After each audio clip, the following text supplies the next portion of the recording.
In this video, I want to show you the proof that the mainstream history of the Khmer Empire gives us a very distorted version of what actually happened.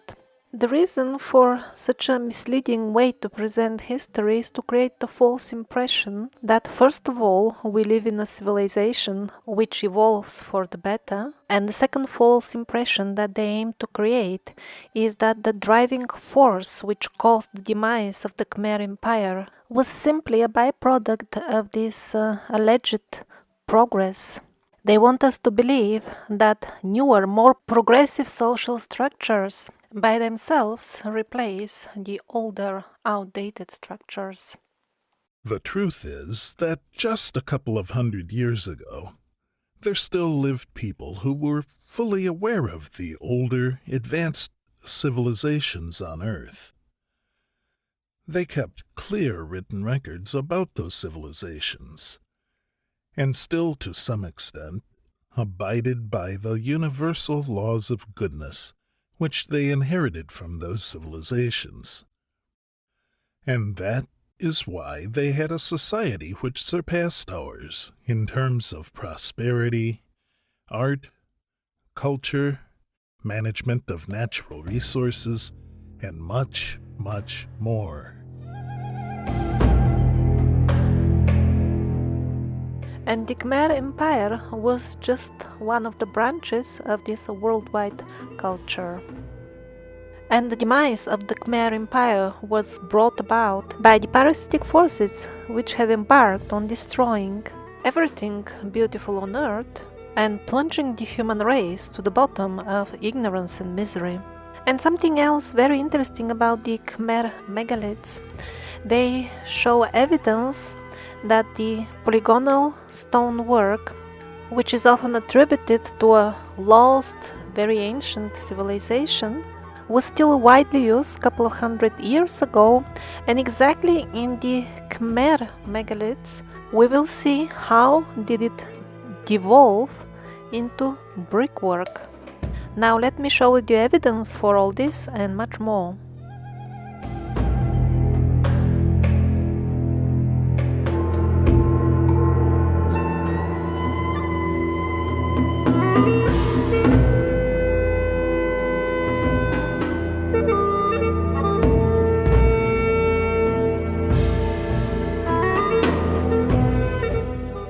Angkor Wat.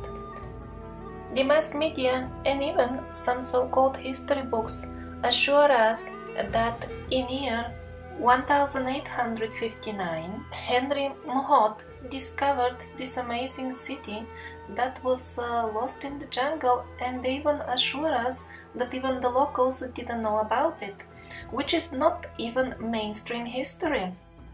Just one of the numerous earlier mentions of Angkor Wat is this Japanese map. There was even a Japanese settlement at that time in Angkor Wat, and that is year 1635. Japanese inscriptions found on the walls of Angkor Wat further confirm this. The people who built the temple complex, commonly known as Angkor Wat, belonged to the Vedic society. It's a sure bet that if you encountered them now, you would call them Hindus. And since, in one of the previous episodes, we saw how the Japanese, for all practical purposes, are Hindus themselves, their close ties with Angkor Wat isn't surprising at all.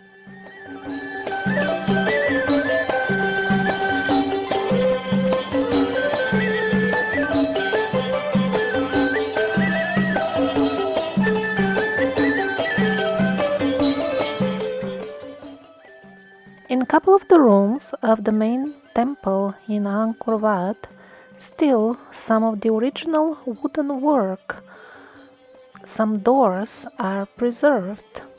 The floor here is modern, but the doors are original. So if the complex was indeed built some 1000 years ago, how come this wood didn't rot in this moist and hot tropical environment? If it was indeed left unattended for centuries, as they are telling us, it would have rotten. The bugs would have eaten it a long time ago. Here, the original wooden elements can be clearly distinguished from the modern support because of their decoration. Is it possible that these wooden doors were actually made during historic renovations and didn't belong to the original temple? I don't think so, because although there were minor traces that here and there the Hindu temples were later reused as Buddhist temples, it was clearly visible that they were refashioned without that fineness, that refinement that the original builders of the temples displayed. And it is out of the question that they could have rebuilt such doors with such elaborate carvings. The carved doors are most definitely original, and they show that Angkor Wat is not as old as they're telling us. As you can see, the doors are not found in some deeply hidden, protected place. They are very close to the outside environment, which is very moist and very hot.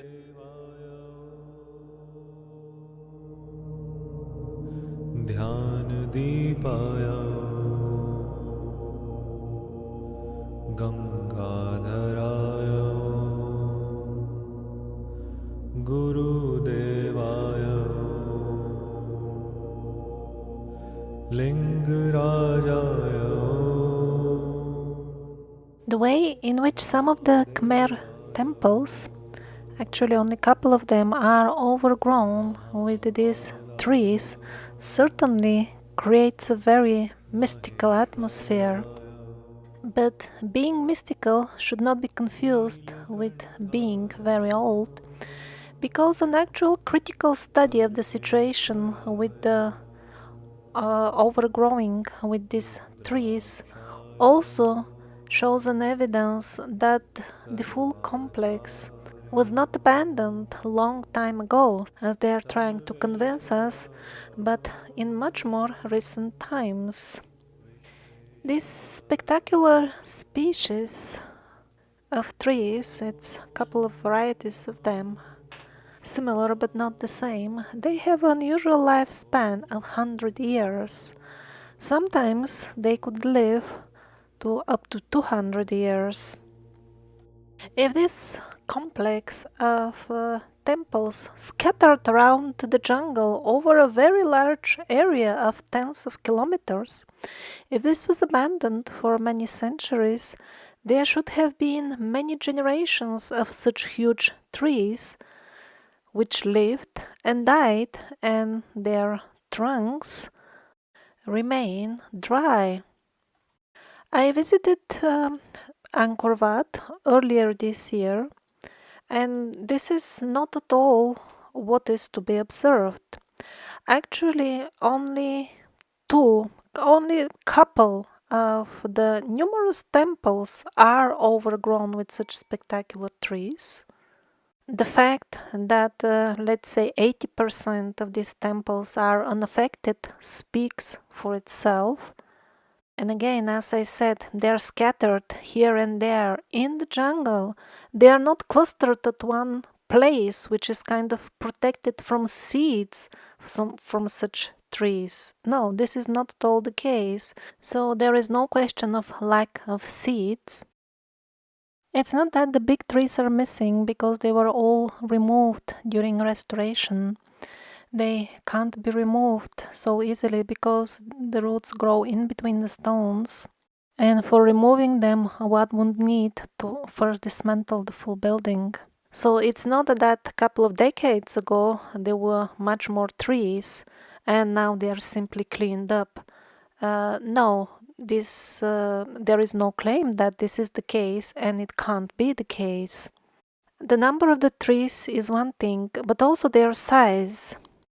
There are very few spectacular huge trees, while small trees with small diameter are by hundreds in these couple of overgrown temples. So this also shows that the place was abandoned relatively in recent historic times.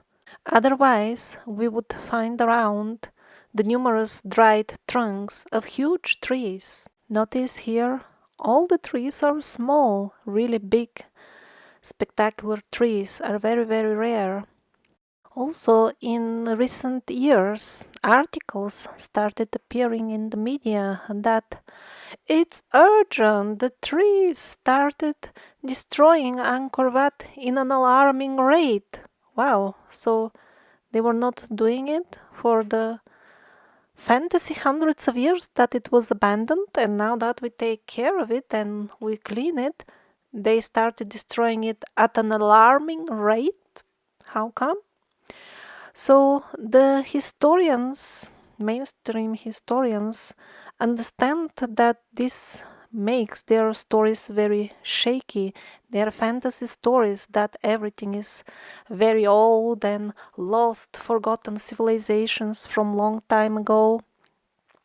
That's why they write sheer nonsense, like they say things like the trees that before were supporting Angkor Wat are now destroying it. How come before they were supporting it?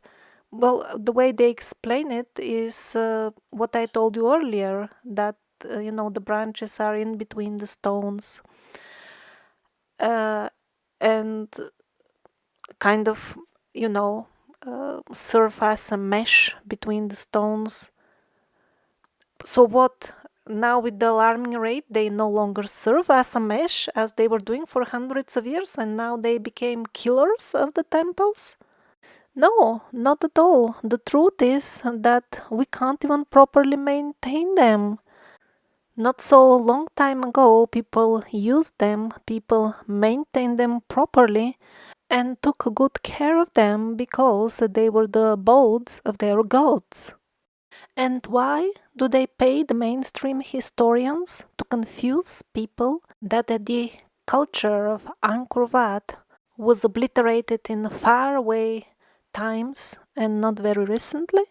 Because that will reveal the true colors of certain modern governments which operate under the mask of being humane, while in reality they destroy peaceful societies and trash them completely.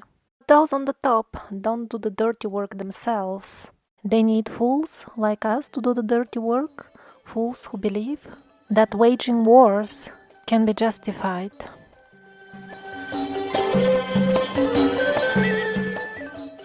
Here, even as recent as the age of photography, we see the real Khmer people dressed as the characters on the carvings of the old temples. So obviously they belong to the same culture still. They maintain their temples. Before the previously mentioned fools, that means me and you, came and poisoned their lives with stupid ideology. And of course, everywhere the same pattern. France adopting Cambodia as a protectorate. Look at the words adopting. That means like care, like as if you adopt a child. Then another very misleading term, protectorate, again comes from protection. Really, did they have any protection intent in their mind by invading Siam, murdering the locals to take control of the ruins?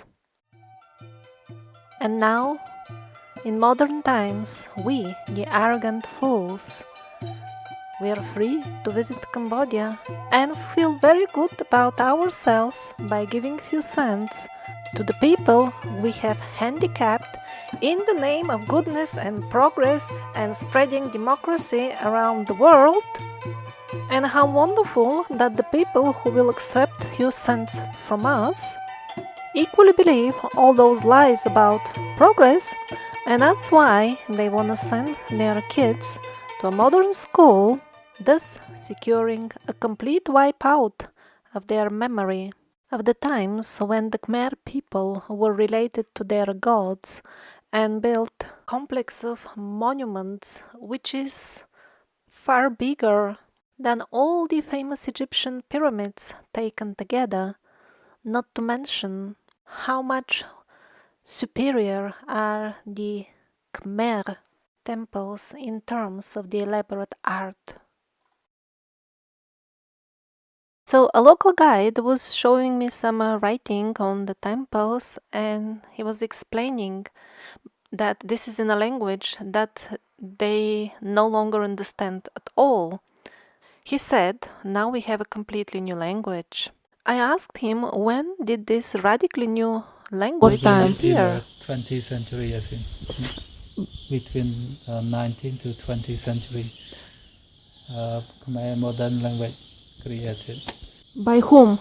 By Chunat, by one monk, name of Chunat, the monk. Khmer modern language created. Maybe in 20th century. And this seems to be the standard procedure. Once the parasitic paradigm engulfs a culture of goodness, one way to suffocate it is, as he says, to create a new language by one man, he says.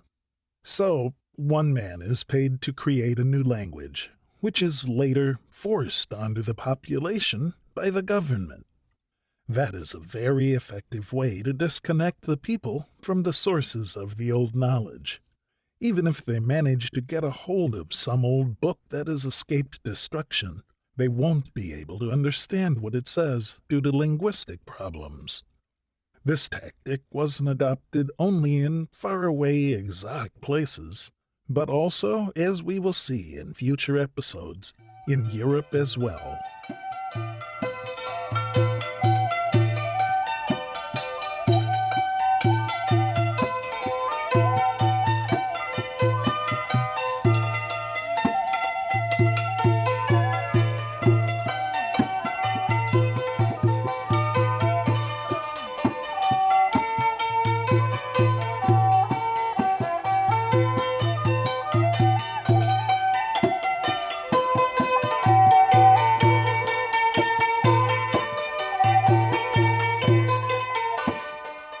So after seeing with my own eyes the sheer size of the largest complex of temples on earth, along with the level of craftsmanship of the countless temples and gardens, I left with many questions which remain unanswered till date.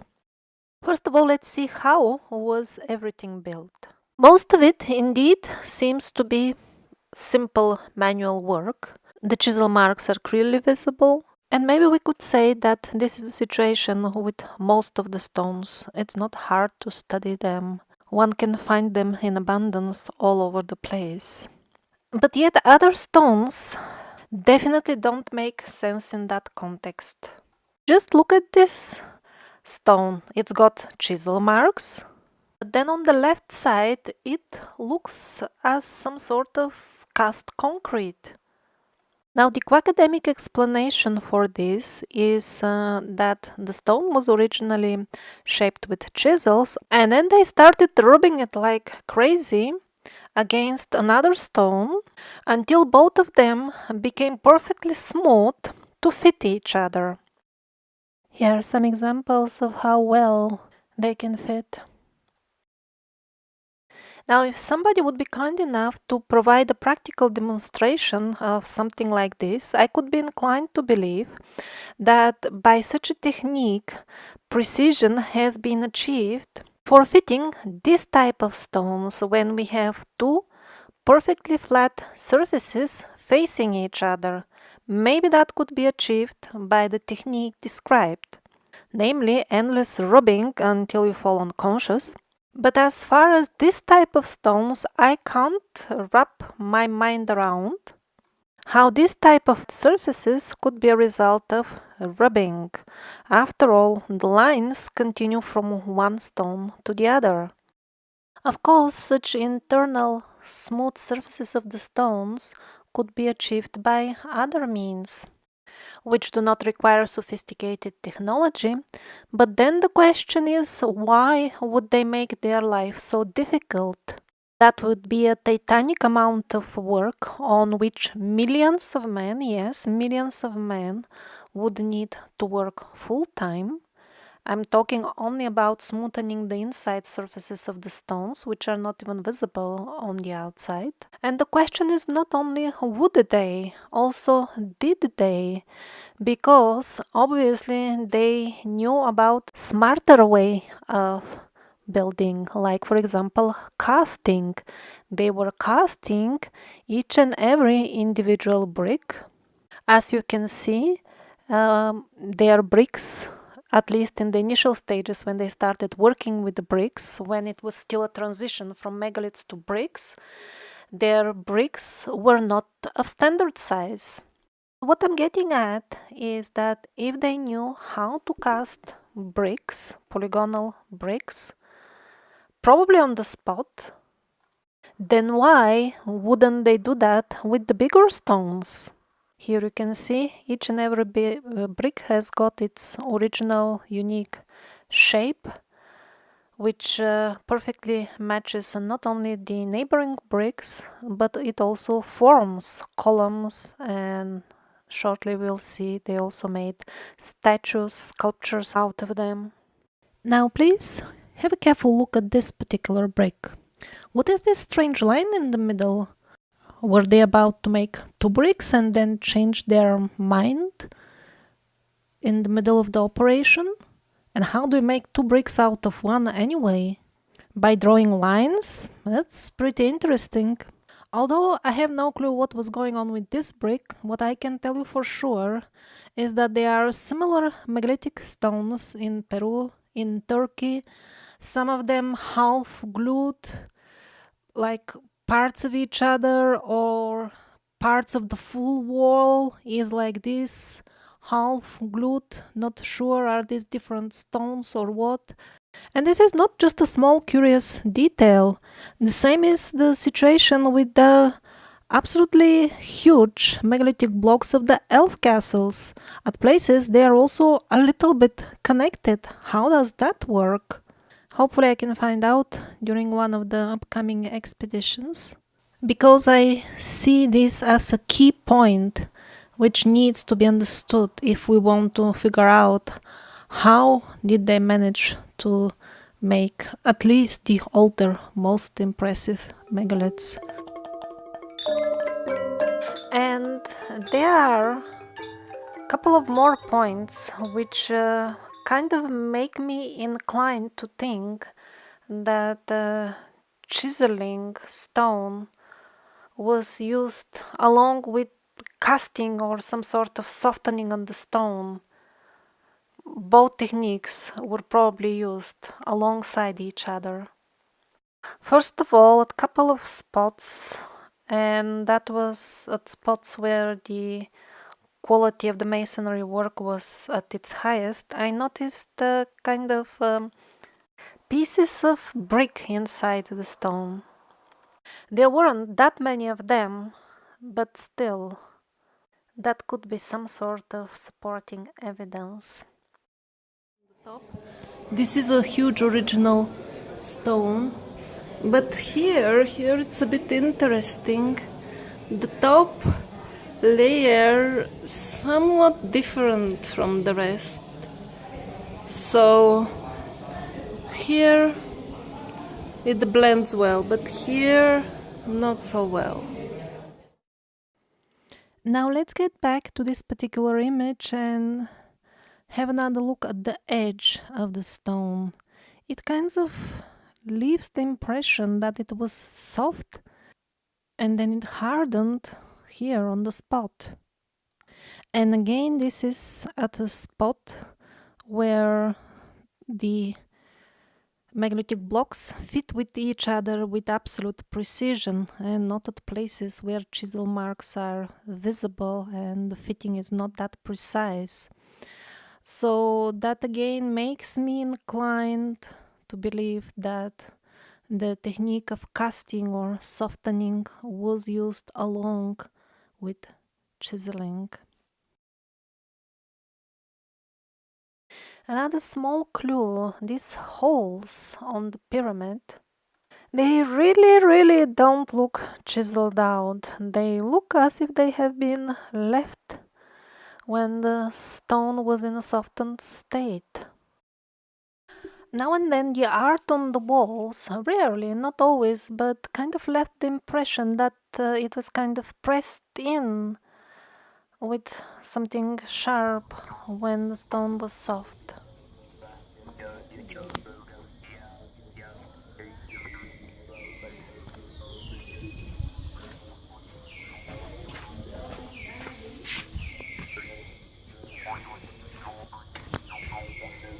And now in detail about this very interesting transition from polygonal megaliths all the way to standard bricks at the end. Before the bricks became standard size, they were like this. Each and every brick of unique size. I still have no clue how did they project the image onto the wall. Here the nose brick blends so well. What is particularly informative is that we can see the gradual devolution, like this is between bricks and stones. Again, polygonal, because each piece is of unique shape, although not very well pronounced, but still it is. Here also we are on the border between polygonal bricks and polygonal stones. Here again, we are in the gray area between bricks and stones. It looks like bricks because they look small on the photograph, but if you compare them with the people, these are actually brick stones. So here we have some stone art, which is actually cement art, but you wouldn't even guess if it wasn't fallen apart partially and the bricks wouldn't have been exposed. Which is again another proof that they knew how to make cement or geopolymer which looks like stone. Here again, would you call these bricks or stones? They're just in between. At places where the cement batch was well mixed, it still looks very good.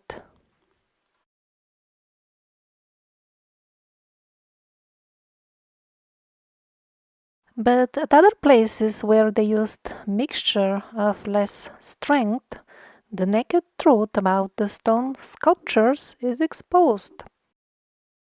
There are many proofs that the Khmer megalith building was not just local, but was part of the worldwide building technique. The proofs of that are endless, like the extensive use of clamps and the polygonal shape of the blocks, obviously. The approach that they used also matches that of Egypt, Peru, and so on. First, they would make a hill of stones, an extremely large one, and then they would carve everything out of it. Do you see this line? First the stones were placed, and then the line was cut. Because it curves, and that curvature passes through a couple of stones. Here's another illustration. Here the chisel marks cross the gaps between the stones. They continue on to neighboring stones. And these were the same people building this type of structures all over the world. That's why in Egypt, in Turkey, in St. Petersburg, we see the same thing. Long lines cut through multiple stones. That's because they always use the same technique. First place all the stones and then do all the carving or shaping of entire rooms. Doors, windows, balconies, etc. Yeah, that's exactly how they did it. That is the mainstream version, and this is exactly what I saw, but only on the temples of the older generation, when people still had the knowledge how to deal with such a gigantic proportions.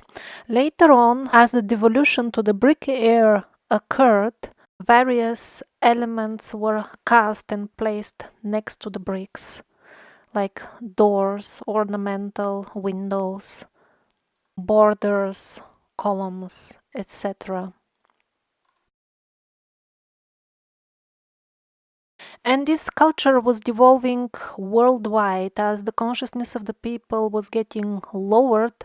The structures they were building became gradually flimsier and flimsier, but still there was a unique technique used all over the world. Like these are examples from Europe of the same things, figures cast out of cement on the top of the bricks. Even at that point, we had very successful stone imitations. And as we slide further on the timeline and we get near to the current moment of our glorious history, I think now we are about at the level of the langur monkeys, and in a couple of decades we'll be as smart as the macaques. Just see how durable and beautiful is our restoration work. This is Angkor Wat again.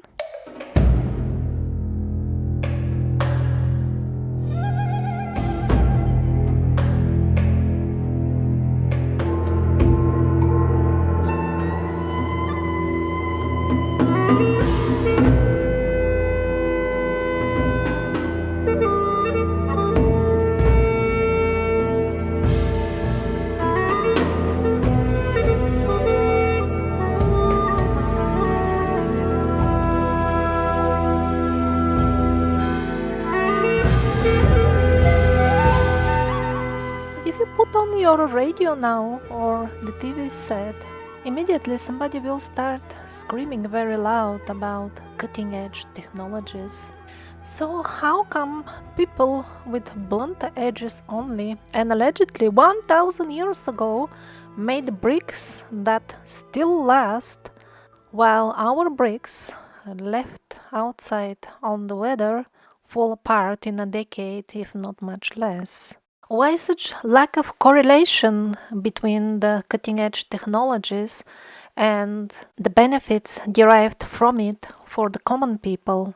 Indeed, we have some access to cutting edge technologies, but they're given to us only in a small amount, enough to entice us to live the beautiful life in houses amongst nature, so that we can get trapped in cities where we lose our freedom because we can no longer grow clean food, or if needed, they can cut access to any food, depending on how it plays out. But at the end, The cutting-edge technologies all boil down to a simple process: convincing the people to manufacture and install themselves various devices and substances and other subtle means, all designed to connect the human consciousness to a central hub which would be capable of remotely controlling all those who had voluntarily agreed to become part of that network.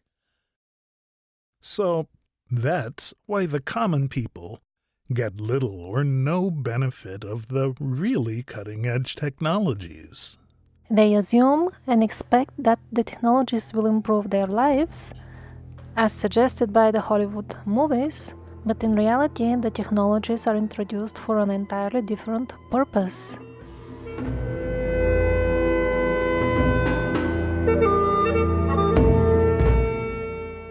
Now, the sheer scale of the construction in the Khmer Empire by itself makes it clear that we don't really understand much of what has been going on there. Look at the legend here.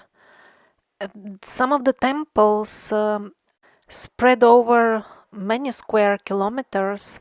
The building with the main altar in the middle would be the size of a hill itself, and then a couple of layers of walls, all of them covered with elaborate carvings. Even the forests around that are full of art and sculptures and shrines and altars and more walls with carved stone.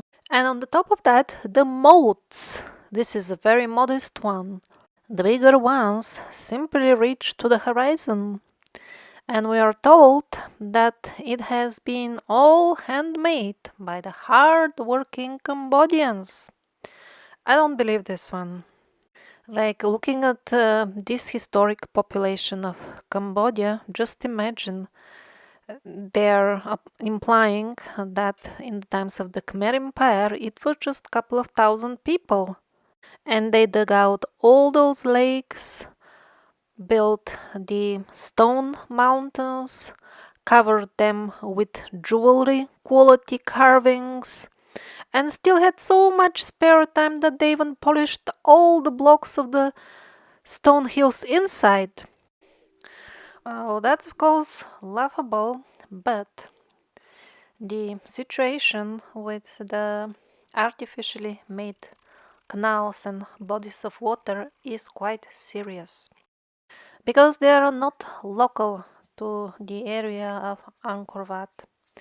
They spread all through the vast Khmer Empire because Angkor Wat is just one of the centers and there are endless other temples with more square kilometers of stone hills and thousands of elaborate carvings and murals and art and more temples, and these networks of very wide and amazingly straight canals spreads even outside the Khmer Empire. This is a example of one such canal, of course, used till nowadays, average width 60 meters. This is just an example of this network of canals. The yellow segment is 45 kilometers long, perfectly straight, very deep, as if made for ships. And it goes all the way to Vietnam and the neighboring countries and beyond.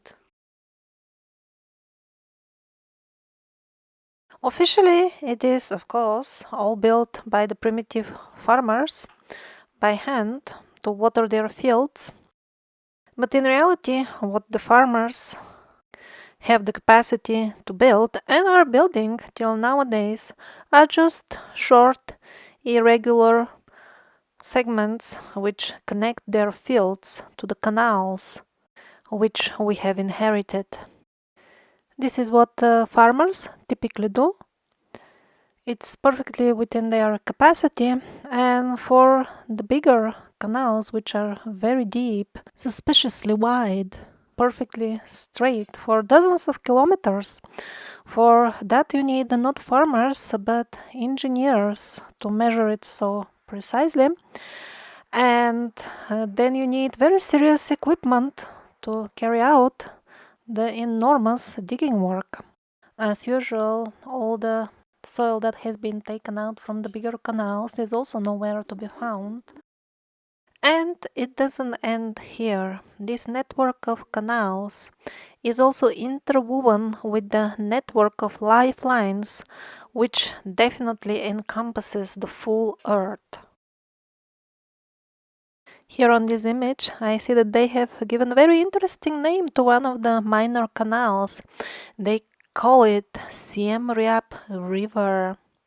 Very original name. For example, one could name one's cat the Siem Reap Squirrel, and then hope that the people around won't notice that he's actually a cat. Here you can compare a modern town on the right, Ta Seng, with just a single temple complex from the time when people were still great. Compare not only the size, but also the precision, the orderly manner in which the old stuff has been built. And by the way, we've been discussing only building all this stuff, but this is just the beginning of everything. These are Vedic temples, and what that means we can find out by making parallels with the functional Vedic temples in India. I've spent time in such a temple, and I can assure you that it needs hundreds of Brahmins, priests, for maintenance, because all these deities, They require regular offerings many times a day. It is a must, it's not optional. And that requires lots of resources, not just in terms of labor, but also the offerings of ghee, which is purified butter, lots of milk, yogurt, flowers in very large quantities. I can't even imagine how beautiful these large gardens were when the temples were in their prime time. This must have been such a rich and prosperous culture. Amazing. And do you see the shiny metal, cheap jewelry and paraphernalia this girl is using? Well, in the older times, all this was gold. And not like our gold, but pure gold. All of it without exception. And I'm not guessing, I can tell you for sure because I know from experience in India, over there, till date, every middle class family, if you see them, you will think they are poor, but each and every of them has somewhere, buried in the garden, minimum 4 kilograms of pure gold. When they get their daughters married, they give a full jewelry set top to bottom with heavy jewelry, everything pure gold, otherwise nobody will take the girl. And this is nowadays when the British have successfully planted and harvested the seeds of poison and destruction, which obliterated almost everything good and holy in India. The fact that the British destroyed highly prosperous Vedic kingdoms when they arrived in India is not denied by mainstream history. It is simply skipped by it. That's why most people are not aware of it. Om Namo Shivaya. Om Namo Shivaya. And as if the situation with the massive network of canals and lifelines wasn't perplexing enough, here they see with some special technology a structure which looks like some sort of piece of modern technology, but it's actually underground, 1.5 kilometers long. I don't understand the image very well, but if these are ponds, then definitely the installation below ground and the ponds are somehow connected. If this underground, very technical looking installation was on ground, the penguins would have concluded with great certainty that this is a maze for the concubines of the king to play in. But since it is buried, they play another card. Oh, it's a mystery. My personal conclusion out of all this is that we're quite far from understanding much about who the Khmers were. Rudrakshaya Sarvacharya Sarveshwaraya. Based on the ruins that I saw, I would say that the lord of the Khmers was Shiva. Although there are deities and depictions of all the other Vedic gods, definitely the Shivalingas or the deities of Shiva outnumbered them for sure. Now, out of all the highly questionable stories with which the penguins clog our heads, particularly distasteful I find their wild fantasies about the spirituality of the Khmers.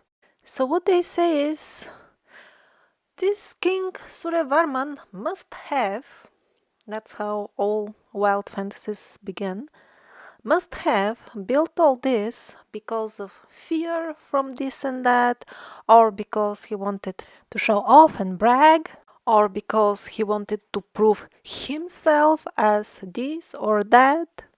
How sly on the part of the penguins to use this impressive splendor of Angkor Wat, this awe which it inspires in those who see it, to endorse sick ideas, poison people's minds by subtly and cunningly endorsing that all rulers are low quality people like the ones we have nowadays. Although in reality, I don't know who and when built these amazing complexes of temples. Doesn't it make much more sense to suggest that if they were self centered and vain, they would build harems and palaces for their own use instead of fashioning all these stone wonders for the gods, because that's what the temples are. They are abodes of the gods. Why don't they ever say these temples might have been built by a righteous king who cared for his subjects, and that's why he built this paradise? There is also history in the Vedic literature. There were lots of righteous and really noble Vedic kings. That's when the Vedic system was actually functional, not like nowadays in India, where we have a pale reflection, rotten from inside. Shiva, the lord of the Khmers. Who is he? The truth is that he is an aspect of a personality which is far beyond our scope of understanding. Exactly like this small insect, for example, it's got nervous system, some sort of understanding of the environment, of the other creatures around. It definitely feels and understands things to a certain extent, but does it mean that it can feel or understand the complexities of the human life the way we understand them? No, it can never do that because it doesn't have a body which is geared for such a purpose. If the soul of this insect gets born in a human body, then it will be able to understand them. And in the same way, since Shiva is an aspect of the supreme all-pervading consciousness, some people call that consciousness God, for example, or the supreme God.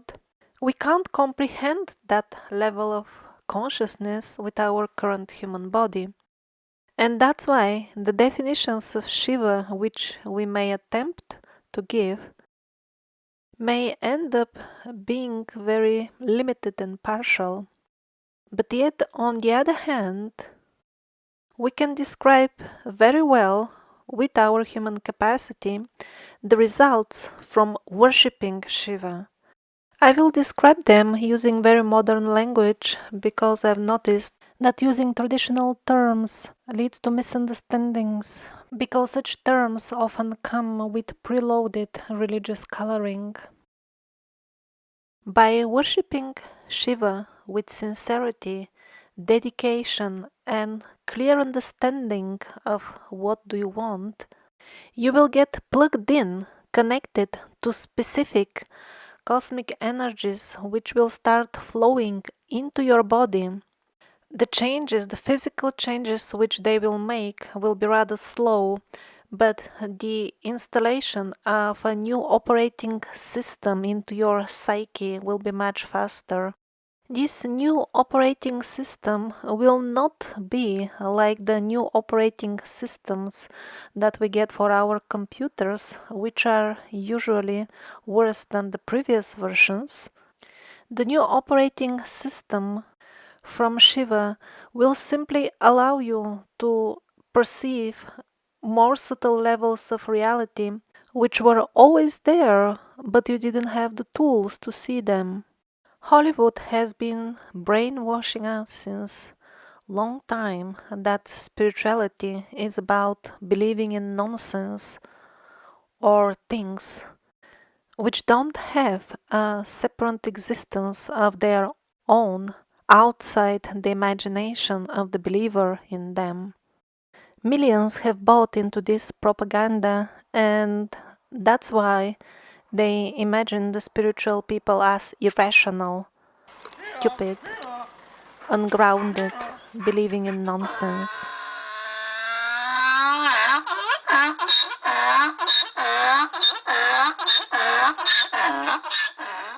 And this is a very modern misunderstanding. In the past, spirituality was exactly for those who understood reality better, who saw more than the others. And this type of blessings were the Khmer people receiving from Shiva, their lord, and that's why they lived in a society far superior to ours. Because perceiving more from the other layers of existence is not something disconnected from anything we call practical in lives. Actually, it is the most practical thing because it can be used in manipulating the events and circumstances within this very limited sphere that most people nowadays call reality. We perceive it as tangible reality. For the Khmer people, it was only the more dense portion of reality.